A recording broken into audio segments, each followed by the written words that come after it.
இன்றைய தினம் நாடாளுமன்றத்தினுடைய மக்களவையின் அவைத்தலைவர் மீது எதிர்க்கட்சிகள் நம்பிக்கையில்லா தீர்மானத்தை கொண்டு வந்திருக்கின்றோம்.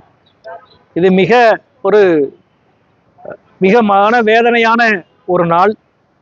தனிப்பட்ட முறையில் சபாநாயகர் மீதும் சபாநாயகர் என்ற அந்த பதவி பொறுப்பின் மீதும் மிகப்பெரிய மரியாதையை, மாண்பை நம்முடைய அரசியல் அமைப்பும் நாடாளுமன்ற விதிகளும் கொண்டிருக்கிறது. அதைத்தான் எதிர்க்கட்சிகளாகிய நாங்களும் கொண்டிருக்கின்றோம்.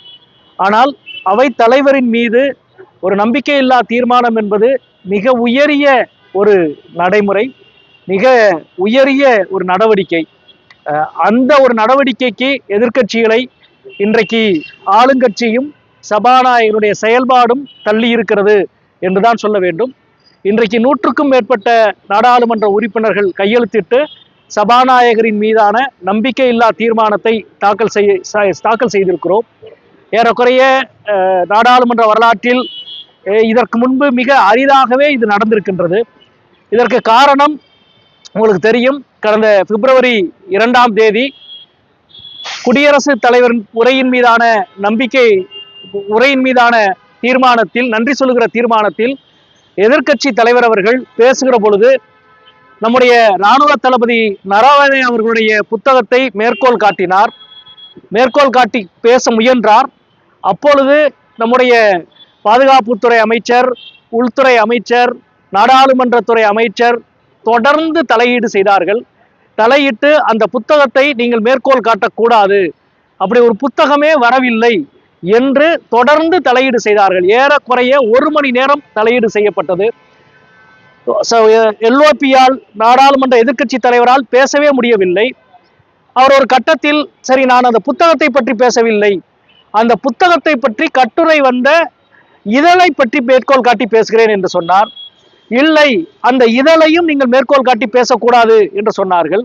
சரி, நான் அந்த இதழையும் மேற்கோள் காட்டி பேசவில்லை என்று நாட்டினுடைய பாதுகாப்புக்கு ஏற்பட்டிருக்கிற அச்சுறுத்தல், பாதுகாப்பிற்கு ஏற்பட்டிருக்கிற பலகீனத்தை பற்றி பேச முற்பட்டார். அதன் மீதும் மக்களவையினுடைய தலைவர் ஒரு ஜனநாயகபூர்வமாக நடக்கவில்லை. ஜனநாயகபூர்வமாக நடக்காமல் எதிர்க்கட்சி தலைவர் பேசுவதையே அனுமதிக்காமல் 1.25 மணி நேர போராட்டத்திற்கு பிறகு அவை என்பது ஒத்திவைக்கப்பட்டது. பிப்ரவரி 2ஆம் தேதி எதிர்க்கட்சி தலைவரை பேச விடவில்லை. அதனுடைய தொடர்ந்து பிப்ரவரி 3ஆம் தேதி தொடர்ந்து நாடாளுமன்றத்திலே குரல் எழுப்பியதனுடைய விளைவாக எதிர்க்கட்சி உறுப்பினர்கள், நான் உள்ளிட்ட 8 எதிர்க்கட்சி நாடாளுமன்ற உறுப்பினர்களை தன்னிச்சையாக இடைநீக்கம் செய்து அறிவித்தார்கள். அது பிப்ரவரி 3ஆம் தேதி. அதை தொடர்ந்து பிப்ரவரி 4ஆம் தேதி ஆளுகின்ற பாஜகவினுடைய நாடாளுமன்ற உறுப்பினர் ஒருவர் 2 முன்னாள் இந்திய பிரதமர்களை, அவருடைய தனிப்பட்ட வாழ்க்கையை பற்றி மிக மோசமாக பேசினார். அது முழுமையும் சபாநாயகர் அங்கீகரித்து அதற்கு அனுமதி கொடுத்தார். அவர் மீது உடனடியாக நடவடிக்கை எடுங்கள் என்று எதிர்க்கட்சியினுடைய தலைவர்கள் எல்லாம் சபாநாயகர் அறைக்கு போய் சொன்னால், அவர் நான் ஆளுங்கட்சியை கேட்டு, பிரதமரை கேட்டு சொல்கிறேன் என்று சொல்லிவிட்டு எந்த நடவடிக்கையும் பிப்ரவரி 4ஆம் தேதி எடுக்கவில்லை. மாறாக பிப்ரவரி 5ஆம் தேதி எதிர்க்கட்சி பெண் எம்பிக்கள், குறிப்பாக காங்கிரஸ் கட்சியினுடைய பெண் எம்பிக்கள் பிரதமரை தாக்க முற்பட்டார்கள் என்ற ஒரு பெரும் குற்றச்சாட்டை அவை தலைவர், நாடாளுமன்றத்தினுடைய சபாநாயகனே அவையிலே அறிவித்தார். இது மிகப்பெரிய அதிர்ச்சிகரமான விஷயம். நாடாளுமன்ற ஜனநாயகத்தினுடைய மரபுகளை எந்த அளவுக்கு சீரழிக்கப்பட்டு கொண்டிருக்கிறது என்பதற்கான ஒரு உதாரணம். எனவே பிப்ரவரி 2ஆம் தேதி நடந்தது. 3ஆம் தேதி 8 பேர் இடைநீக்கம் செய்யப்பட்டது. 4ஆம் தேதி ஆளுங்கட்சி எம்பி, முன்னாள் பிரதமர்கள் 2 பேரை மிக மோசமாக பேசியது. அதன் மீது சபாநாயகர் எந்த நடவடிக்கையும் எடுக்காதது. 5ஆம் தேதி காங்கிரஸ் பெண் எம்பிக்கள், எதிர்க்கட்சி பெண் எம்பிக்களை மீது அபாண்டமான பழியை சுமத்தியது. இது அனைத்தும் சபாநாயகர் என்ற பொறுப்பு என்பது நம்முடைய விதிகள் என்ன சொல்கிறது என்றால், அவர் ஒரு நீதிபதியை போன்றவர். எந்த ஒரு தரப்புக்கும் சாயலாக அவர் எந்த கட்டத்திலும் நடவடிக்கை எடுக்கக்கூடாது என்று சொல்லுகிறது. எனவே தான் நீங்கள் ஒரு உறுப்பினர் தனது கட்சியிலிருந்து ராஜினாமா செய்தால் அவருடைய பதவி என்பது உடனடியாக பதவி இழக்கப்படும். ஆனால் அவரே சபாநாயகராக இருந்தால் அவர் தான் தேர்ந்தெடுக்கப்பட்ட கட்சியிலிருந்து ராஜினாமா செய்தாலும் அவர் பதவி இழக்க மாட்டார். ஏனென்றால் அவர் சபாநாயகர் என்ற பொறுப்பு தேர்வு செய்யப்பட்ட கட்சிகளுக்கு அப்பாற்பட்ட மிக உயரிய பொறுப்பு என்பதால். ஆனால் மிக மோசமாக சபாநாயகனுடைய நடவடிக்கையால் இந்த சூழல் என்பது ஏற்பட்டிருக்கிறது. ஏறக்குறைய பல பத்தாண்டுகளுக்கு பிறகு நம்பிக்கையில்லா தீர்மானம் என்பது இன்றைக்கு தாக்கல் செய்யப்பட்டிருக்கிறது. இந்த தீர்மானம் தாக்கல் செய்யப்பட்டிருப்பதே சபாநாயகர் என்ற அந்த இருக்கைக்கு மிகப்பெரிய ஒரு அவமானத்தை இழைக்கிற ஒரு விஷயம். நாடாளுமன்ற ஜனநாயகத்தை பெரும் கேள்விக்குறியாக்குற ஆளுங்கட்சிக்கு எதிரான ஜனநாயகத்தின் மிக முக்கியமான ஒரு போராட்டமாக இந்த தீர்மானம் என்பது 100க்கும் மேற்பட்ட எம்பிக்களால் கையெழுத்திடப்பட்டு இன்றைக்கு தாக்கல் செய்யப்பட்டிருக்கிறது. நண்பர்களே, இந்த நம்பிக்கையில்லா தீர்மானம் ஏற்றுக்கொள்ளப்பட்டு விவாதத்திற்கு வருவதற்கு வாய்ப்பு உறுதியாக இந்த நம்பிக்கையில்லா தீர்மானம் என்பது 2 உறுப்பினர்கள் கொடுத்தாலே போதும். ஆனால் 100க்கும் மேற்பட்ட உறுப்பினர்கள் கையெழுத்திட்டு இந்த நம்பிக்கையில்லா தீர்மானத்தை இன்றைக்கு தாக்கல் செய்திருக்கிறோம். அதாவது அடிப்படை அறம் என்றால் உங்கள் மீது நம்பிக்கை இல்லை என்று சொன்ன அந்த கணமே நாடாளுமன்றத்தின் அவைத்தலைவரின் தார்மீக உரிமை என்பது கேள்விக்குள்ளாக்கப்பட்டு விட்டது.